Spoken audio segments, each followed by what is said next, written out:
Hello BSc second year students, paper second molecular and biotechnology में आज का हमारा टॉपिक है फिजिकल प्रॉपर्टी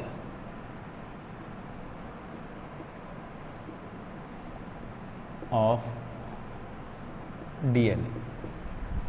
ठीक है, डीएनए की फिजिकल प्रॉपर्टीज की हम बात करें तो फिजिकली, अगर केमिकली हम अभी जस्ट बात करके निकले हैं, केमिकली में तो हमने उसकी स्ट्रक्चर्स, उसके कंपोनेंट्स सभी की बात करी।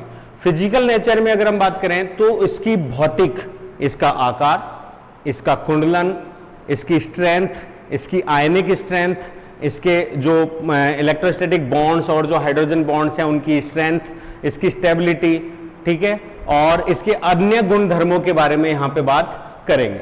फिजिकली हम ये कह सकते हैं कि डीएनए जो है वो एक द्विकुंडलित संरचना है जिसके अंदर एक तरीके से प्रत्यास्था या इलास्टिसिटी, लोच जिसकी हम बात करें, फ्लेक्सिबिलिटी कह सकते हैं, फ्लेक्सिबिलिटी इसमें पाई जाती है और वो इसमें उपस्थित अनेक बॉन्डों की वजह से होती है।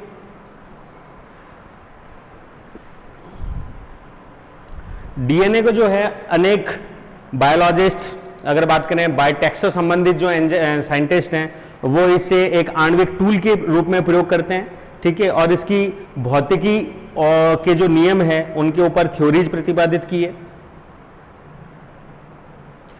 डीएनए की खोज के बाद एक तरीके से बायोटेक्नोलॉजी की नींव रखा गई है। बायोटेक्नोलॉजी के अंदर हम नए नए रिकॉम्बिनेंट आविष्कार या डीएनए से संबंधित जो प्रयोग है वो कंप्लीट कर पाए। तो उन सारी चीजों को समझने के लिए हमें डीएनए की बायोलॉजिकल, उसकी केमिकल और उसकी जो है फिजिकल नेचर का ज्ञान होना जरूरी है कि किस प्रकार एक डीएनए जो कि मात्र 4 न्यूक्लियोटाइड या 4 प्रकार के नाइट्रोजनी बेसिस से बनी हुई संरचना है, जो इतनी विशाल है, और सबसे बड़ी चीज वो एक संपूर्ण बहुकोशिकीय जीव की हेरिडिटी, उसकी जेनेटिक्स, उसकी फिजियोलॉजी, उसकी पूरे मेटाबॉलिज्म को क्या करती है, रेगुलेट भी करती है, और अन्य जो संतति है उसमें क्या करती है, उसको स्थानांतरित भी करती है। तो ये जो हजारों सालों से, लाखों सालों से किसी जीव की जो लगातार मेंटेनेंस चली आ रही है वो एक डीएनए की वजह से ही हुई है। और उससे बड़ी बात यह है कि डीएनए की स्टेबिलिटी, अगर डीएनए स्टेबल नहीं होता तो उसमें आनुवांशिक सूचनाएं जो हैं वो कभी भी फिक्स नहीं होती। अतः वो एक पीढ़ी से दूसरी पीढ़ी या दूसरी से तीसरी पीढ़ी तक ही सीमित होती। उससे ज्यादा पीढ़ी बढ़ने पर डीएनए की सूचनाएं भी क्या हो जाती, बदल जाती, और एक जीव समान जीव की उत्पत्ति का कारक नहीं होता और विविधता पूरी तरीके से बढ़ जाती। क्लियर है? तो ऐसे में हमारे लिए फिजिकल प्रॉपर्टीज जानना जरूरी है। तो फिजिकल प्रॉपर्टीज के रेफरेंस में जो हमारा पहला पॉइंट यहां पे बन रहा है,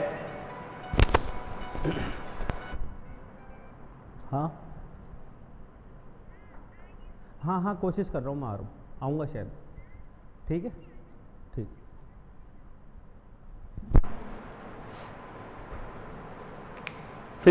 फिजिकल प्रॉपर्टीज में अगर हम लेके चलें तो फर्स्ट पॉइंट हम ले सकते हैं यहाँ पे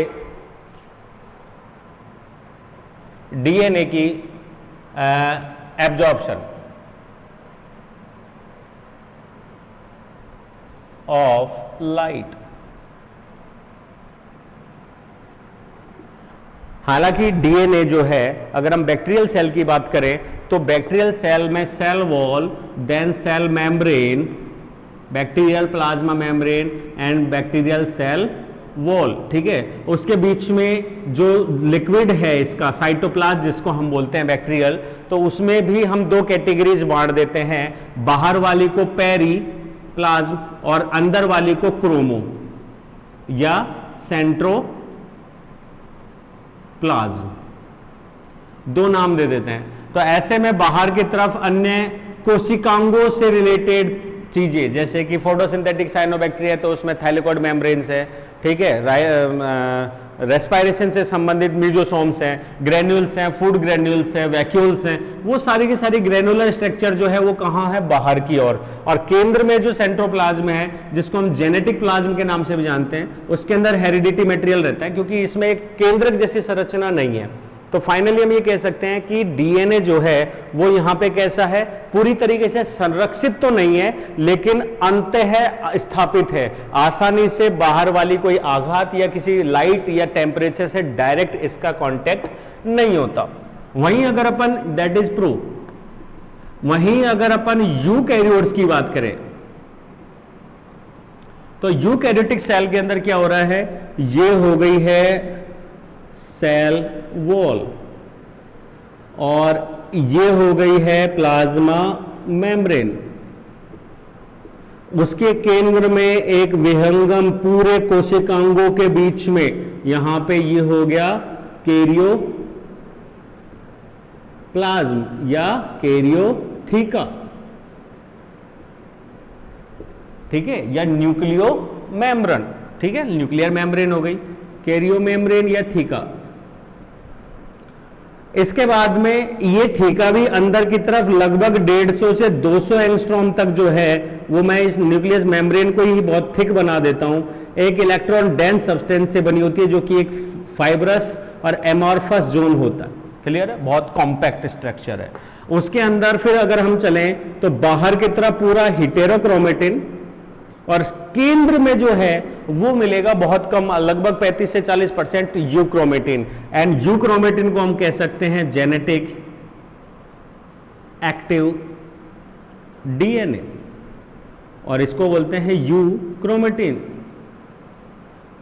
जबकि हम बात करें तो प्रोकैरियोट्स में से क्रोमेटिन जैसी कोई संरचना है नहीं, क्रोमेटिन, ठीक है, सिंपल हो गया यूक्रोमेटिन। और ये जो यूक्रोमेटिन है ये हिस्टोन प्रोटीन से आबद्ध है जो कि 4-4 के कॉम्प्लेक्स में अष्टक के अंदर है, नोन एज न्यूक्लियोसोम। तो ऐसे में इतनी कॉम्पैक्ट स्ट्रक्चर जो है तो इसके ऊपर लाइट जो है वो डायरेक्ट नहीं आ सकती, डायरेक्ट कांटेक्ट में नहीं है। तो ऐसे में एब्जॉर्प्शन ऑफ लाइट की हम बात करें तो डायरेक्ट कांटेक्ट में नहीं है, लेकिन हमारे दृश्य पटल की हम बात करें तो दृश्य पटल में लगभग 390 से लगभग 700 तक जो एनएम की लाइट है उसके अंदर क्या हो रहा है, लाइट, इसको हम बोलते हैं दृश्य वेवग्योर, वेवग्योर। इससे ऊपर की तरफ हो गई इंफ्रारेड और इससे इधर की तरफ हो गई ultraviolet, then radio, gamma, cosmic, सारे की सारी कॉस्मिक, रेडियो उधर गई, कॉस्मिक इधर, ठीक है। तो इस तरीके से ये बहुत ही ज्यादा, क्योंकि इसकी घातक क्षमता, पेनिट्रेशन पावर ज्यादा है और इसमें जो इसकी एनर्जी है फोटोन्स की वो बहुत ज्यादा है, जो कि क्या करती है कि डीएनए को डैमेज करने की क्षमता रखती है। तो नॉर्मली एब्जॉर्प्शन ऑफ लाइट में कहें तो सिंपल सी एक लाइट आती है, ये सारी चीजें आपको समझाने के लिए केवल कि डीएनए जो है वो लगभग 260 nm की जो फोटोन लाइट है या तरंग दैर्ध्य की जो लाइट है उसको एब्जॉर्ब करता है, ठीक है, 260 लाइट को एब्जॉर्ब करता है, अर्थात ये अल्ट्रावायलेट लाइट को एब्जॉर्ब करने के सक्षम होता है। तो इतनी पैकिंग के बावजूद भी ये अल्ट्रावायलेट रेज के संपर्क में आते ही उसको एब्जॉर्ब करता है, जिसकी वजह से इसके नाइट्रोजन क्षारों में कभी कभी पुनरावर्ती म्यूटेशन जो है होने के चांसेस होते हैं। दूसरी तरफ अगर अपन डीएनए की सांद्रता की बात करें तो एक सूत्रीय जो डीएनए है वो लगभग 1.37 सिंगल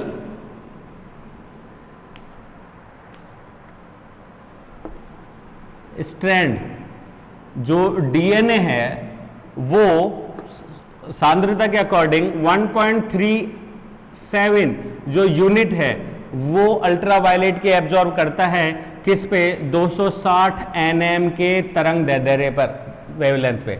जबकि अगर अपन डबल की बात करें तो वो क्या करता है, केवल 1 यूनिट ही क्या करता है, एब्जॉर्ब करता है 260 nm के तरंग दैर्ध्य पे। तो यहां पे दो चीजें आ रही हैं, अर्थात इसकी जो कॉम्पैक्ट संरचना है, ट्विस्टिंग वाली संरचना, वो एक तरीके से एब्जॉर्ब को क्या करती है, रिड्यूस करती है, ये कह सकते हैं। तो ये इसको ज्यादा स्टेबिलिटी देती है, क्लियर है।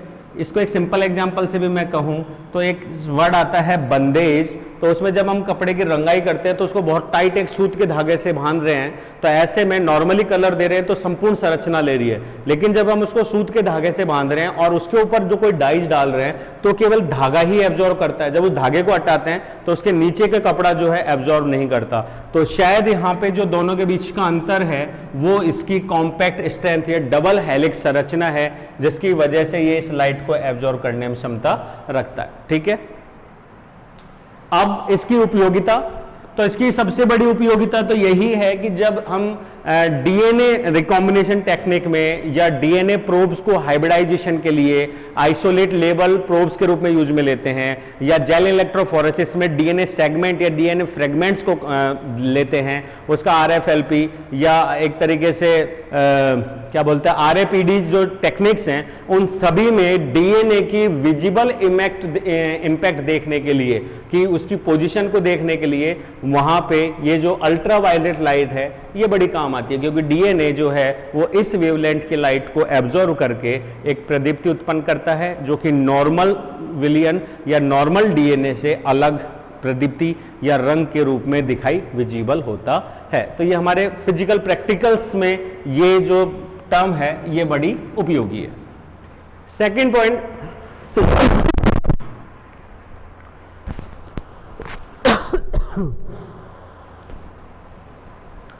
सेकेंड पॉइंट हम यहां पे डेंसिटी से ले सकते हैं, घनत्व। डीएनए की घनत्व मतलब यह है कि डीएनए की सिंगल हेलिक्स जो है उसका घनत्व अलग है, डीएनए की जो डबल स्ट्रेंथ है उसका अलग है, और डीएनए जो पूल है उसमें सबसे बड़ी चीज जो रिपीटेटिव डीएनए सीक्वेंस है उसकी डेंसिटी अलग प्राप्त होती है, अलग घनत्व। तो ऐसे में अगर हम यहां बात करें तो एक चीज, जब हम डीएनए को पृथक करते हैं, आइसोलेट करते हैं, तो आइसोलेट करने के बाद जो सेल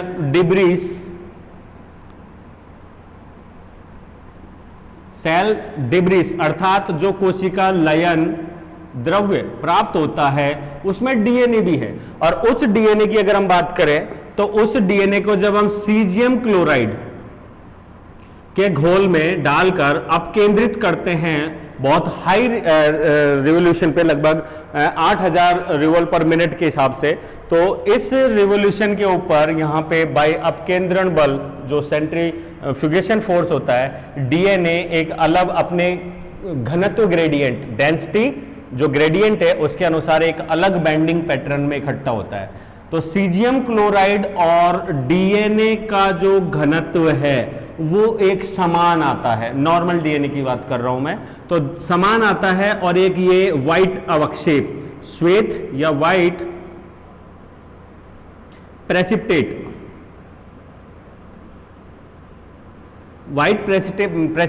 या श्वेत अवक्षेप के रूप में जो है वो क्या होता है, हमें प्राप्त होता है। अब इसमें एक चीज देखिए, डीएनए जो बना हुआ है वो है एडेनिन एंड थाइमिन और सिस्टोसिन एंड गुआनिन। इसमें जीएनसी की कंसंट्रेशन में त्रिपर्ण बॉन्ड और ए और टी के बीच में डबल बॉन्ड।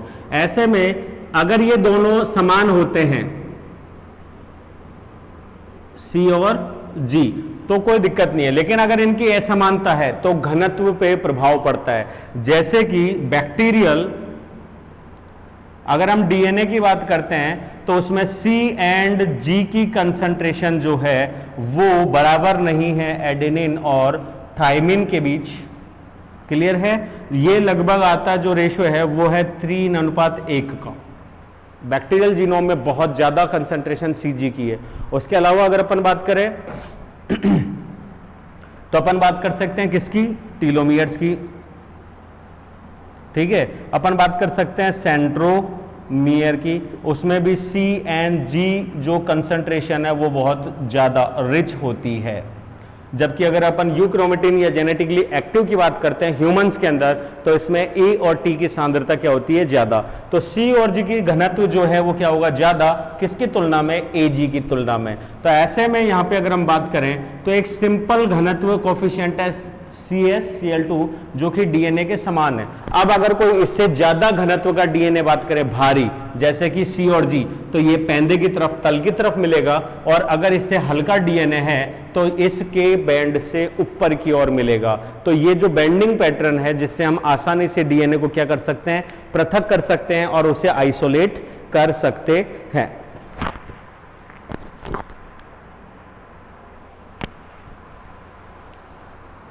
ठीक है, ये हो गया।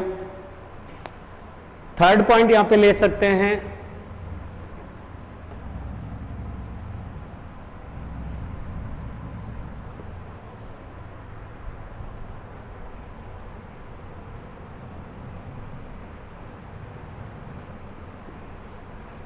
थर्ड पॉइंट यहां पे ले सकते हैं temperature and melting point. Same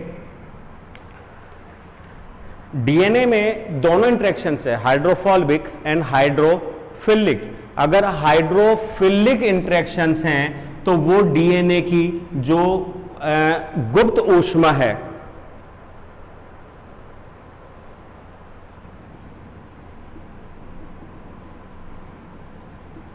उसको क्या कर देगा, स्पेसिफिक हीट को, गुप्त ऊष्मा नहीं, सॉरी, विशिष्ट ऊष्मा,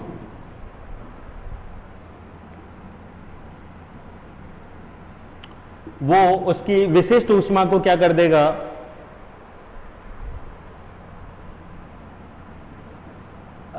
बढ़ा देगा, जिसकी वजह से उसकी हीट जो एब्जॉर्बिंग मैटर है वो ज्यादा बढ़ जाएगा और उसका जो मेल्टिंग पॉइंट है वो कम हो जाएगा।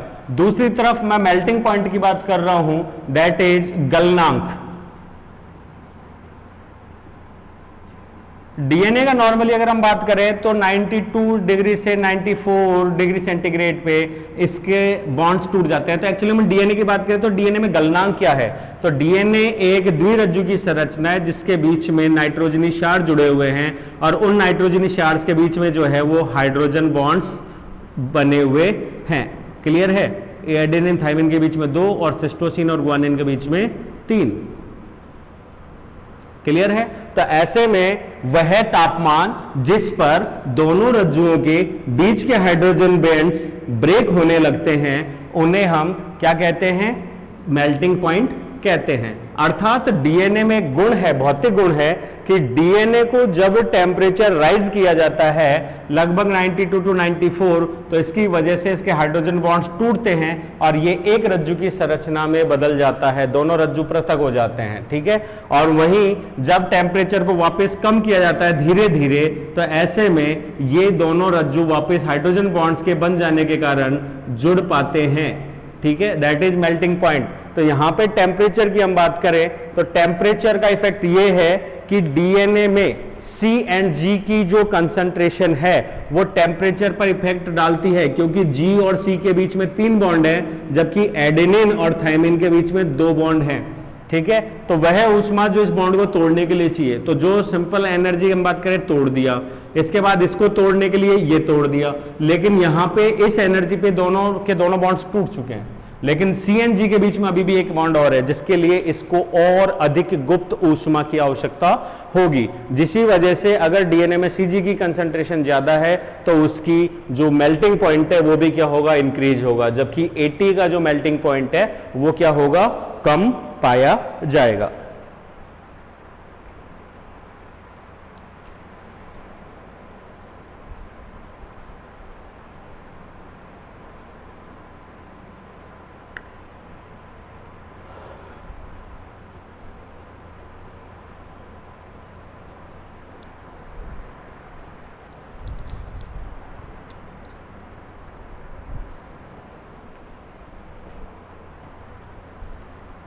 Then fourth point,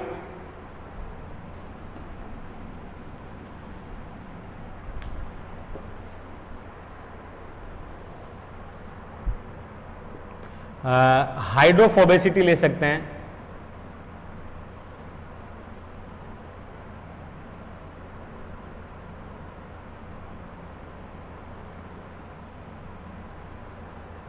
hydrophobicity of solvent.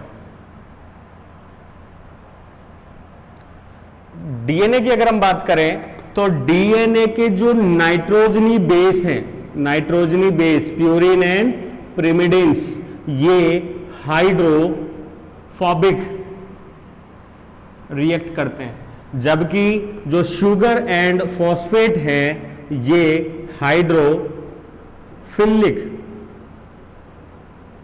Interactions जो हैं वो दर्शाते हैं। क्लियर है? हाइड्रोफोबिक एंड हाइड्रोफिलिक, जल स्नेही।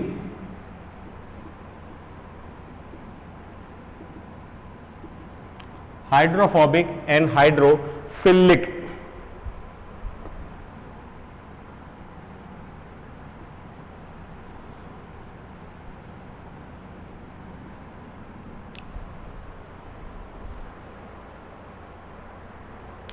ठीक है, तो हाइड्रोफिलिक एंड हाइड्रोफोबिक कैपेसिटी, इस अपोजिट रिएक्शन और इस फोर्स के कारण डीएनए की स्टेबिलिटी जो है वो बनती है। तो ऐसे पदार्थ अगर हम डेफिनेशन के रूप में कहें तो जो हाइड्रोफोबिक होते हैं वो हमेशा उस यौगिक की या डीएनए की जो है वो टेम्परेचर या मेल्टिंग पॉइंट को क्या कर देते हैं, कम, और कम की वजह से जो इनके बीच में फोर्स लगता है तो मेल्टिंग पॉइंट कम होते हैं। ये कम ताप में भी डीएनए के विकृतीकरण को क्या करता है, प्रेरित करता है।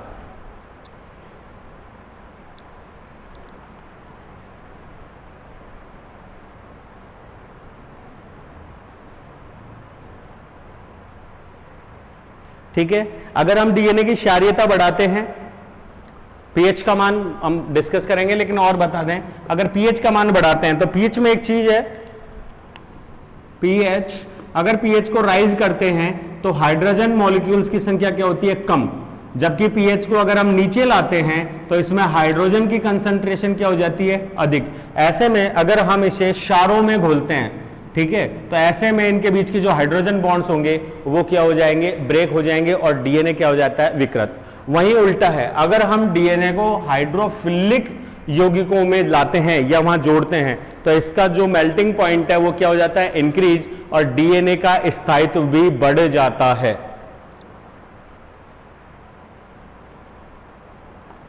अतः हम ये कह सकते हैं कि इसकी वजह से जो हाइड्रोफिलिक मॉलिक्यूल्स है उसकी वजह से दोनों रज्जुओं के बीच के जो हाइड्रोजन बॉन्ड्स है उनको स्ट्रेंथ मिलती है और वो ज्यादा मजबूत होते हैं।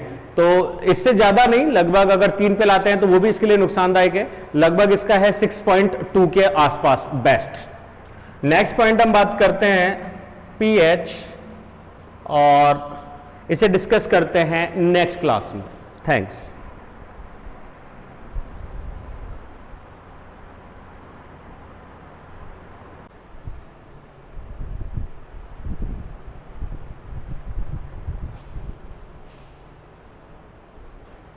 Hello BSc second year students, हमारा लेटेस्ट टॉपिक जो भी चल रहा है कंटिन्यूटी में, DNA physical properties, BSc second year, paper है हमारा अभी paper first, molecular and bio take.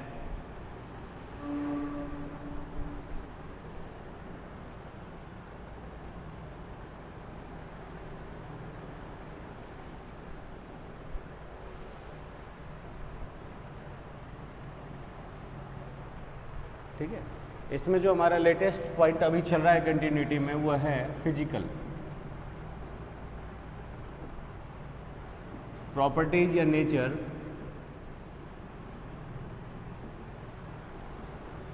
Of DNA molecule. ठीक है, हम यहाँ पे समझ चुके हैं। फर्स्ट अगर अपन बात करें तो एब्जॉर्प्शन ऑफ लाइट। डीएनए एक आणविक संरचना है, केमिकल बॉन्डिंग्स इसके अंदर पाए जा रहे हैं, प्लस इसकी ये कुछ खुद कुल मिला के 3 केमिकल्स या अगर अपन बात करें तत्वों से मिलकर बनी हुई संरचना है। तो ऐसे में ये एक विशिष्ट तरंग दैर्ध्य के प्रकाश को अवशोषित करने की क्षमता रखता है। अगर हम बात करें तो दृश्य प्रकाश में तो नहीं, लेकिन ये ऊपर की तरफ अगर अपन बात करें अल्ट्रावायलेट रेज लगभग 260 nm लाइट को क्या करता है, एब्जॉर्ब करता है। क्लियर है। अब इसकी हमारे लिए क्या यूजफुल है, तो यहाँ पे दो चीजें हैं। फर्स्ट वन, अगर हम बात करें डीएनए टेक्निक्स की, डीएनए रिपेयर की या डीएनए में कुछ भी रिकॉम्बिनेशन की, तो हमें डीएनए का विजिबल जो इम्पैक्ट है, विजिबल दृश्य, वो हमें ज़रूरी है। डीएनए जब तक हमें पूरे जीनोम पूल में दिखाई नहीं दे रहा तो हम डीएनए को एनालिसिस कैसे करें। तो ऐसे में यही चीज़ बड़े काम की सिद्ध हुई है हमारे लिए। कैसे कि डीएनए एक विशिष्ट तरंग दैर्ध्य को अवशोषित करता है और उसी तरंग दैर्ध्य को क्या करता है, वो एक तरीके से विसर्जित, जिसकी वजह से एक प्रदीप्ति या एक कलरफुल जो है हमें दिखाई देता है। अगर हम दूसरे जीनोम पूल की बात करें तो हम इसे आराम से अल्ट्रावायलेट रेज के नीचे आइडेंटिफाई कर सकते हैं। वहीं इसके कई सारे नुकसान भी है, जैसे कि इस लाइट को ऑब्जॉर्व करने की वजह से डीएनए में जो है वो डीएमिनेशन इफेक्ट या अगर अपन फोटोलाइटिक इफेक्ट जो है वो देखने को मिलते हैं, जिसकी वजह से यहाँ पे थायमिन डाइमर्स का संश्लेषण हो जाता है, जो कि डीएनए म्यूटेशन को कॉज करता है। तो ये हम डिस्कस कर चुके हैं। केवल यहाँ पे इतना सा ही कि हाँ, डीएनए जो है एक विशेष तरंग दैर्ध्य की लाइट को एब्जॉर्ब करता है और ये हमारे आइडेंटिफिकेशन के लिए काफ़ी यूजफुल होता है। सेकंड पॉइंट यहाँ पे हम डिस्कस करें, जो कर चुके हैं हम यहाँ पे, सेकंड पॉइंट हो रहा है डेंसिटी। डीएनए बना हुआ है फॉस्फोरिक एसिड, ठीक है। डीएनए बना हुआ है राइबोज शुगर, लेकिन कौन सा, डीऑक्सी राइबोज शुगर, प्लस जो नाइट्रोजन बेसेज हैं, ठीक है। नाइट्रोजन बेसेज की अगर हम बात करें तो वो है एडेनिन, थायमिन, ग्वेनिन और सिस्टोसिन, ठीक है। और यहाँ पे एडेनिन और ग्वेनिन जो है ये क्या है, प्यूरिन्स, और जो वो है क्या बोलते हैं, थायामीन एंड सिस्टोसिन जो है वो है प्रिमिडिन्स, ठीक है। According to चारकॉफ rule adenine thiamine से ही बॉन्ड बनाता है, जबकि सिस्टोसिन ग्वानिन से साथ बॉन्ड बनाती है। केवल एडेनिन थायमिन के बीच में डबल बॉन्ड और ग्वानिन सिस्टोसिन के बीच में ट्रिपल बॉन्ड। ये केमिकल नेचर में हम पूरा का पूरा व्याख्या कर चुके हैं। केवल यहाँ पे ये है कि इन दोनों के बीच में द्विबंध और इन दोनों के बीच में त्रिबंध होती है, जिसकी वजह से इसका क्या बोलते हैं, जो घनत्व है डीएनए का, उस पर भी इम्पैक्ट पड़ता है। अगर डीएनए में सीएनजी की कंसंट्रेशन ज़्यादा है तो घनत्व बढ़ेगा, और अगर एडेनिन एंड थायमिन की कंसंट्रेशन है तो घनत्व कम होगा। और डेंसिटी ही है जो इसे सेंट्रीफ्यूगेशन के अंदर सेपरेट करती है। और नॉर्मल डीएनए की अगर अपन बात करें, इनका अनुपात अगर बराबर आता है तो ये लगभग सीजियम क्लोराइड जो है उसके घनत्व के इक्वलेंट होते हैं। क्लियर है। तो हम सीजियम क्लोराइड के घोल में जब इसको बहुत ज़्यादा रोटेशन के ऊपर अपकेंद्रण कराते हैं तो वहाँ पे डीएनए जो है वाइट अवक्षेपिक बैंड के रूप में, जब अल्कोहल को, इथेनॉल को परखने के सारे चिल्ड इथेनॉल को डालते हैं तो एक वाइट अवक्षेप के रूप में हमें प्राप्त होता है। तो ऐसे में हम सीजियम क्लोराइड के साथ डीएनए को आइसोलेट कर सकते हैं, परंतु डीएनए का अगर घनत्व ज़्यादा है तो ये उसके नीचे की तरफ मिलेगा, और अगर घनत्व कम है तो सीजियम क्लोराइड के ऊपर इसका अवक्षेप प्राप्त होता है, जो कि आइसोलेशन में काफ़ी यूजफुल है। तो हम कह सकते हैं फिजिकल प्रॉपर्टी में कि डीएनए का स्वयं का एक घनत्व होता है, किसकी वजह से, उसके नाइट्रोजनी क्षारों के कारण। तीसरा हम यहाँ पे बात कर सकते हैं टेम्परेचर की, ठीक है। और टेम्परेचर की अगर हम बात करें तो इसको हम लिख देते हैं Tm, और एक्चुअली में हम यहाँ पे टेम्परेचर की बात करें तो वह है उसका मेल्टिंग पॉइंट।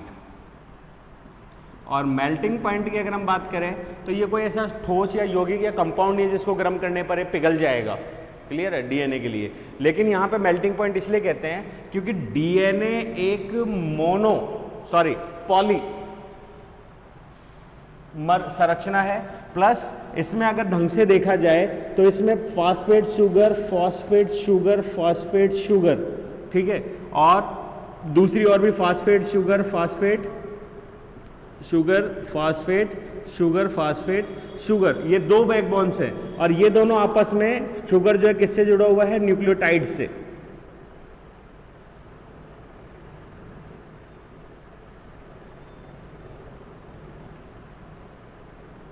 ठीक है, तो ये किससे जुड़े हुए, न्यूक्लियोटाइड से। तो ऐसे में अगर हम डीएनए की संरचना को सिंपल वे में समझें तो डीएनए दो रज्जुओं का आपसी कुंडलन है।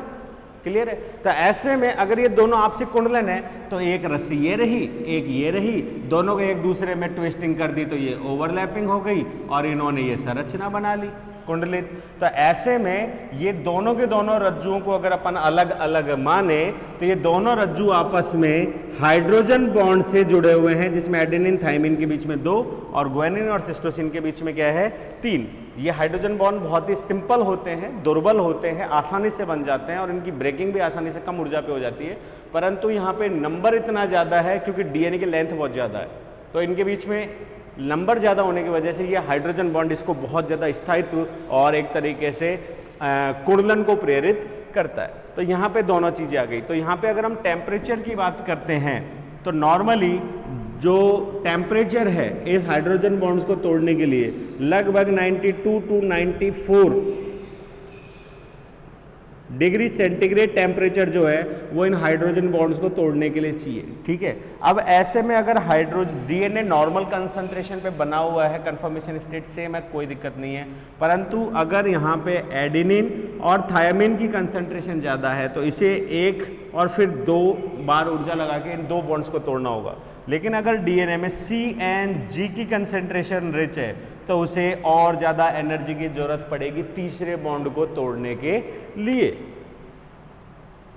ठीक है, और ज़्यादा एनर्जी की जरूरत पड़ेगी। लगभग जैसे फर्स्ट बॉन्ड को तोड़ने के लिए 7.3 किलो जूल, सेकेंड वाले को 7.6 और तीसरे की हम बात करें तो लगभग 6.8 किलो जूल वापस इसको एनर्जी चाहिए। तो ये जो एक्स्ट्रा एनर्जी है वो इसके टेम्परेचर मान को बढ़ा देती है। क्लियर है। और यहाँ पे हम मेल्टिंग पॉइंट किसके लिए यूज में ले रहे हैं, मेल्टिंग पॉइंट इसी के लिए यूज में ले रहे हैं कि वह टेम्परेचर जिसपे इन दोनों रज्जुओं के बीच के हाइड्रोजन बॉन्ड्स को अगर हम तोड़ सकें, ठीक है, जिसकी वजह से डीएनए कैसा हो जाएगा, एक रज्जु की, उसी को हम इसकी द्रव अवस्था कहेंगे।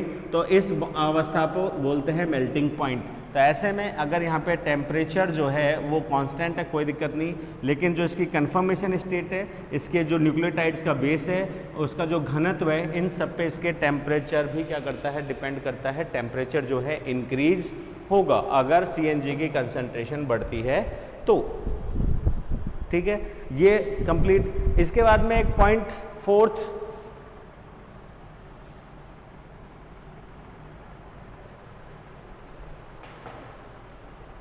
पॉइंट की हम यहाँ पे बात कर रहे हैं। फोर्थ पॉइंट हमारा यहाँ पे हो गया किसका, हाइड्रोफोबिसिटी।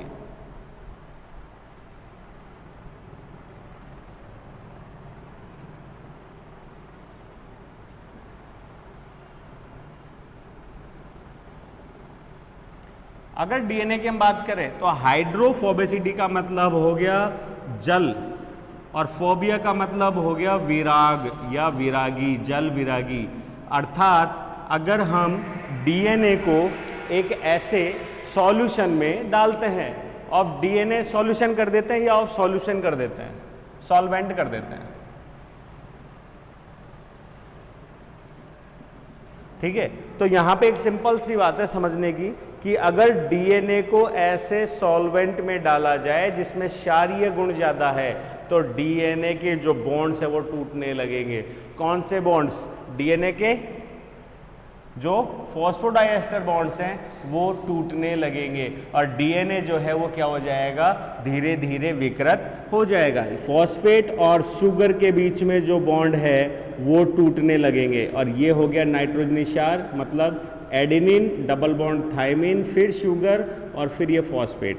ये हो गया सिस्टोसिन ट्रिपल बॉन्ड ग्वेनिन, ठीक है, और ये हो गया और ये हो गया शुगर, ये हो गया इसका फॉस्फेट। ये 3' पे है, ये हो गया, कहाँ गया, S, ये 5' है। उसी प्रकार ये 5' है और ये क्या है, 3' है, और ये एक एंगल बनता है जिसकी वजह से इस पे कुंडलन प्रेरित हो रहा है।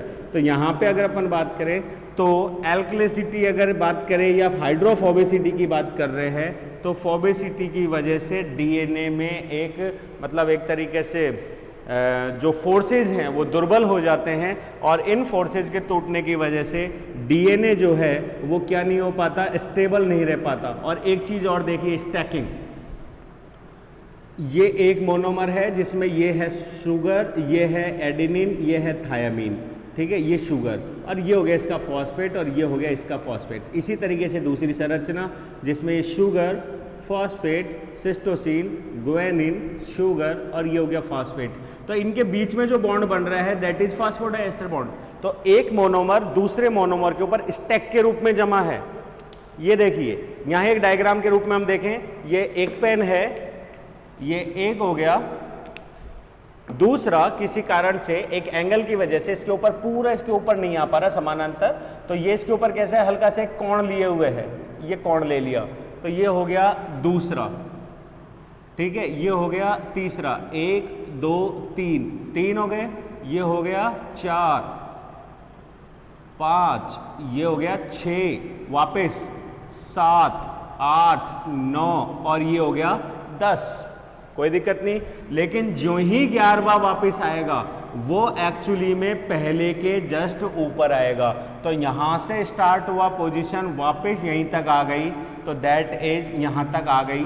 तो ये हो गया पूरी तरीके से एक कुंडलन, और डीएनए के एक कुंडलन में हम 10 न्यूक्लियोटाइड्स की बात कर रहे हैं, अर्थात 10 मोनोमर्स इसके अंदर आ रहे हैं। तो ये दिखने में हमको धीरे धीरे कैसा हो गया, रिबन टाइप ट्विस्टेड, परंतु एक्चुअली में ये एक के ऊपर एक मोनोमर्स हैं, और ये जो मोनोमर्स हैं ये एक के ऊपर एक स्टैकिंग के फॉर्म में है, जिनके बीच में बॉन्ड है कौन सा, फॉस्फोडाइएस्टर, ठीक है, फॉस्फोडाइएस्टर बॉन्ड। और यही कारण है कि जब हम इसे हाइड्रोफोबिसिटी, इसमें एक चीज और आएगी हाइड्रोफोबिसिटी, क्यों, क्योंकि डीएनए में अगर हम इस संरचना की बात कर रहे हैं, डीएनए में अगर हम बैकबोन की बात कर रहे हैं शुगर फॉस्फेट की, तो दीज आर हाइड्रोफिलिक,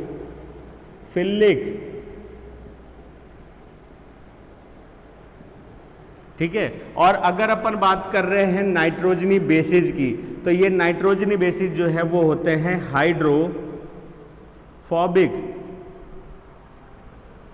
क्लियर है।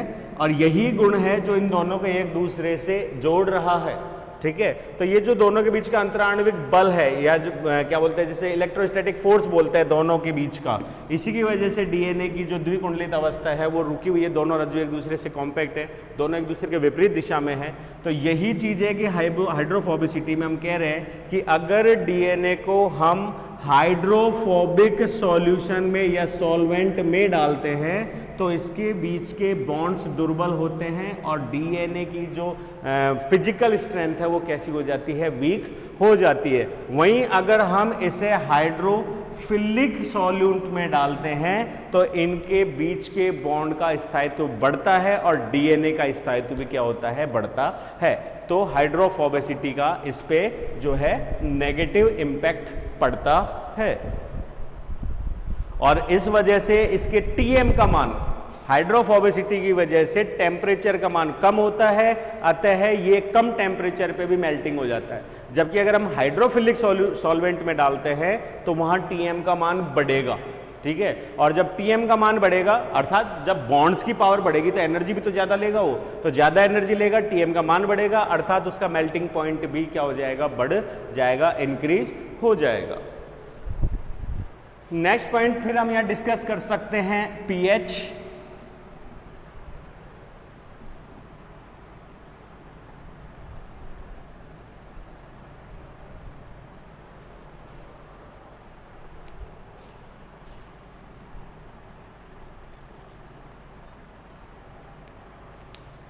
नेक्स्ट पॉइंट डिस्कस कर सकते हैं पीएच। सबसे पहली चीज तो अगर हम पीएच को समझें तो पीएच के लिए हम यहाँ पे कह सकते हैं, पीएच हमारे लिए नया पॉइंट है, ये हम डिस्कस कर चुके थे, थोड़ा सा वापस रिपीट कर दिया। पीएच के लिए हम कह सकते हैं that is the potential of hydrogen, या कह सकते हैं पावर ऑफ हाइड्रोजन। और पीएच के लिए अगर हम बात करें तो पीएच अभी भी कंट्रोवर्सी का है कि एक्चुअली में what is the full form of pH या पीएच क्यों है, लेकिन हम ये मान सकते हैं कि लगभग 19वीं शताब्दी के दशक में प्रारंभ से ही पीएच की जो वैल्यू है वो हाइड्रोजन प्रोटॉन्स, और क्योंकि वाटर मॉलिक्यूल की हम बात करें तो ये ब्रेक होता है हाइड्रोजन प्रोटॉन में और OH नेगेटिव के अंदर, ठीक है।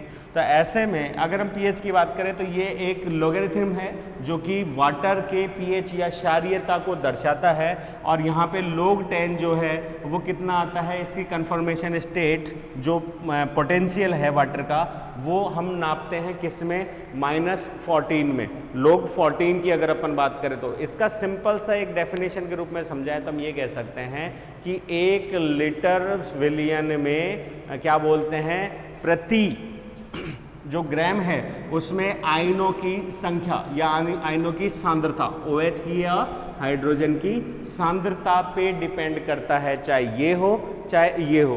तो ऐसे में ये माना गया कि pH जिसको हमने लॉगरिथम में log -14 माना था, तो pH जो है अगर हम 0 की बात करते हैं तो pH 0 के ऊपर हाइड्रोजन की कंसंट्रेशन सबसे ज़्यादा, ठीक है। pH 7 की बात करते हैं तो वहाँ एक रेशो मान लेते हैं, और pH अगर हम 14 की बात करते हैं तो वहाँ पे हाइड्रोजन एटम्स की कंसंट्रेशन सबसे लो। तो इसका मतलब यहाँ पे hydrogen is equals to OH एक तरीके से बराबर बराबर, ठीक है। अर्थात अगर हाइड्रोजन एटम्स का मान बढ़ेगा तो pH का मान क्या होता है, डाउन होता है, क्लियर है। इसी को हम बोलते हैं acid, acidity, that is neutral, और ये हो गया बेस। अगर हाइड्रोजन की कंसंट्रेशन कम होती है तो pH का मान इंक्रीज होता है। ये तो एक सिंपल सा है। अब अगर हम यहाँ पे DNA की बात करते हैं pH के रूप में, तो DNA में pH का डायरेक्ट इफेक्ट पड़ता है, ठीक है। कैसे, अभी जस्ट हम देखें तो pH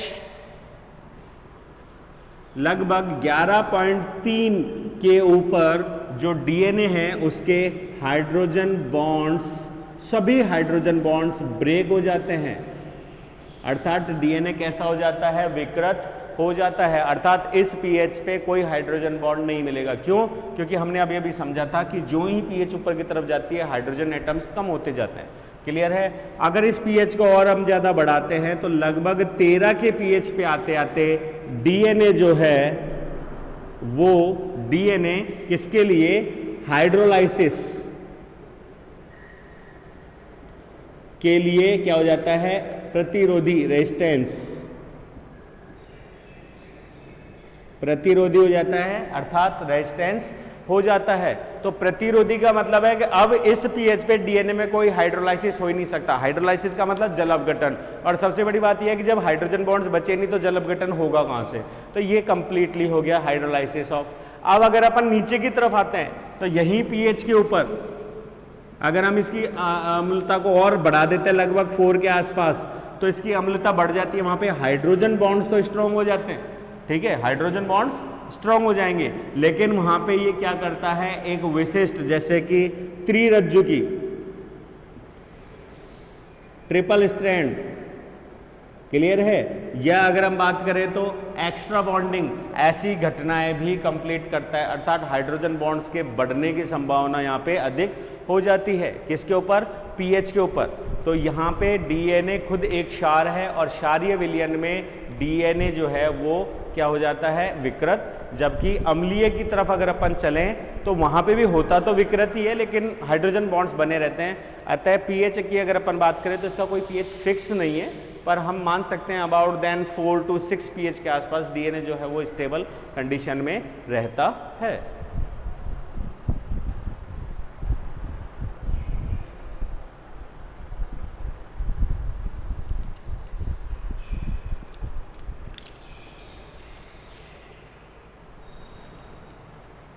pH 4 में ट्रिपल स्ट्रैंड के साथ एक चीज और लिख देते हैं। pH 4 में DNA के ऊपर शुगर से जो जुड़ते हैं प्यूरिन्स, शुगर से जो जुड़ते हैं प्यूरिन, तो इस प्यूरिन के बीच के ग्लाइकोसाइडिक बॉन्ड यहाँ पे डाइएस्टर बॉन्ड्स ब्रेक हो रहे हैं, हाइड्रोजन बॉन्ड्स ब्रेक हो रहे हैं, यहाँ पे ग्लाइको साइड बॉन्ड जो कि किस किस के में होते हैं, शुगर एंड किसके बीच में, nitrogen base, sugar and nitrogen base के बीच में जो बॉन्ड बनते हैं उसके ग्लाइकोसाइड बॉन्ड्स को क्या करते हैं, ये दुर्बल हो जाते हैं या ब्रेक होने लगते हैं, जिसकी वजह से प्यूरिन का क्या हो जाता है, लॉस हो जाता है और इस कंडीशन को बोलते हैं ए प्यूरिन। ठीक है, इसको हम बोल सकते हैं ए प्यूरिनिक एसिड्स, डीएनएज को।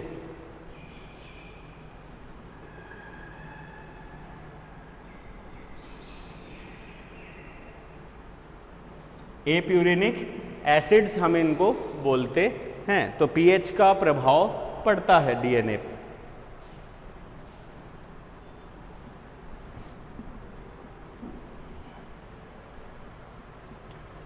अब हम यहां पे यूज में ले सकते हैं एल्कलाई प्रॉपर्टीज ऑफ इसकी डीएनए की।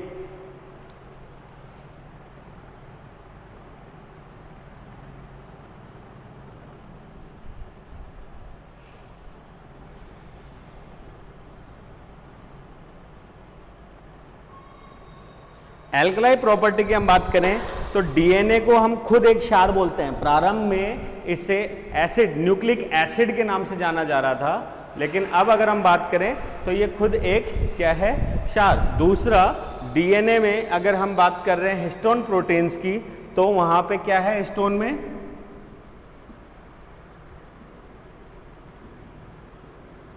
जो बॉन्डिंग हो रही है उसमें लाइसिन एंड आर्जिनिन की बाहुल्यता है लगभग। तो डीएनए जो है इनके कारण लगभग 80% कैसा है, बेस प्रॉपर्टीज दर्शाता है। ठीक है, क्षारीयता।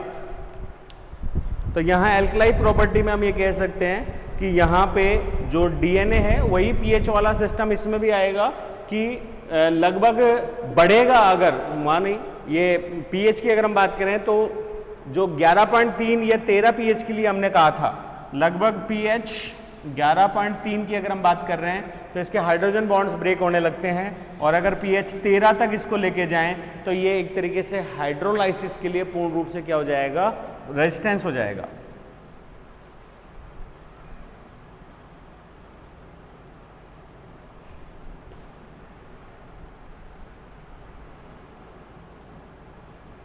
हाइड्रोलाइसिस यहाँ के अपन बात करें तो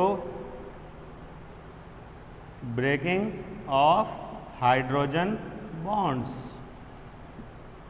ब्रेकिंग ऑफ हाइड्रोजन बॉन्ड्स।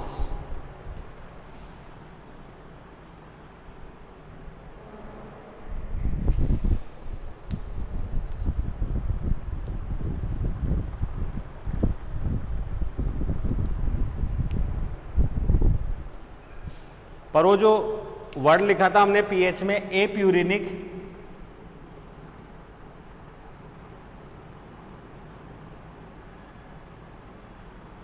उस पे इस पीएच का कोई प्रभाव नहीं पड़ता। ठीक है, वो हाइड्रोलाइसिस का अपघटन नहीं करते। क्लियर। नेक्स्ट पॉइंट यहां पे आ जाता है आयनिक स्ट्रेंथ।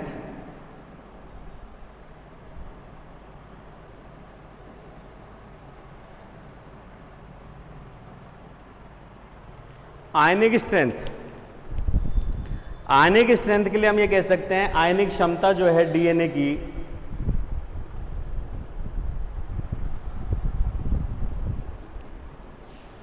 इसमें डीएनए की संरचना में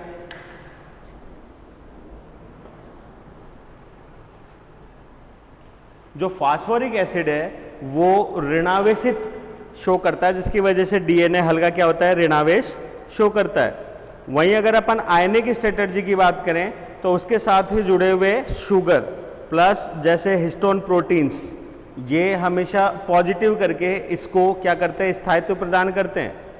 यही कारण है डीएनए प्रोटीन इंटरेक्शन कि डीएनए अपने साथ एक विशिष्ट प्रोटीन्स को क्या करता है, बाइंड करता है।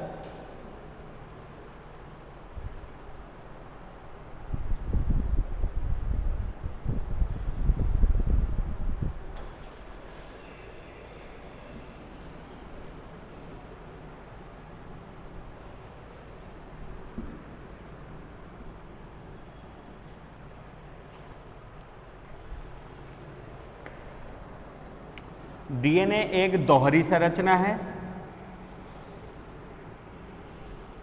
डबल स्ट्रैंड, ठीक है, और दोनों स्ट्रैंड एक दूसरे के कैसे हैं, विपरीत। एक आ रहा है 3 प्राइम टू 5 प्राइम, तो दूसरा आ रहा है 5 प्राइम टू 3 प्राइम। क्लियर है? और इनके बीच में है phosphate sugar, phosphate sugar, phosphate sugar. ये हो गया sugar phosphate, sugar phosphate, sugar phosphate, sugar phosphate. Clear है? ये आ गया।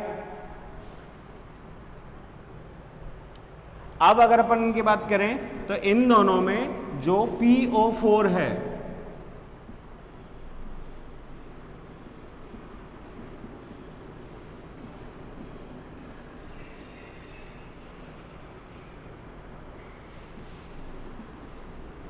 वो हल्का सा क्या देता है, ऋणावेश देता है, जिसकी वजह से फॉस्फोरिक एसिड जो है वो ऋणावेशित, और यही ऋणावेश जो है ये इन दोनों के दोनों जो रज्जु हैं इनमें विपरीत तथा समान आवेश होने के कारण क्या करता है, एक इंटरेक्शन डेवलप करता है जिसे कहते हैं आयनिक स्ट्रैंड, जो कि डीएनए के दोनों रज्जुओं को क्या देती हैं, स्थायित्व का बल प्रदान करती हैं। यही कारण है कि इनके कुंडलन के कारण इसकी साइज बहुत लंबी हो पाई है, जबकि आरएनए की साइज ज़्यादा लंबी नहीं होती, क्योंकि आरएनए एक रज्जु की संरचना होती है, बाकी बैकबोन सेम है दोनों की, लेकिन ये कुंडलित और द्विरज्जु की संरचना के कारण ये लंबाई को ज़्यादा स्थायित्व प्रदान कर सकती है। नेक्स्ट पॉइंट इसमें ले सकते हैं जीएनसी की मात्रा। तो जीएनसी की मात्रा हालांकि केमिकल नेचर के लिए है, लेकिन जीएनसी की मात्रा वैसे हम डिस्कस कर चुके हैं डेंसिटी के अंदर। नेक्स्ट पॉइंट हम ले लेते हैं यहाँ पे अब साइज।